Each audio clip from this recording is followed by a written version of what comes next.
PYPL stock analysis next week and onward. Is it a buy or not? Watch this 1-minute video till the end, find out. I'm looking at PayPal holdings, and this is like such a good market. Like, it's a bullish market.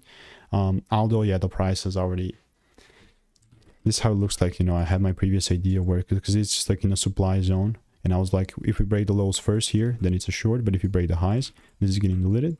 This is exactly what we did. We started breaking the highs.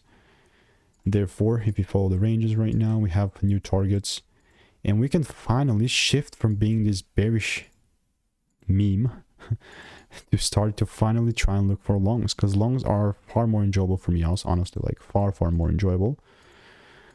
Using the proper risks, just following my edge, in simple words. The only thing that will make me buy is like a 1-2 30-minute chart double break, and then and only then I'll take things up. Unless the rules are met, I'm not going to move forward.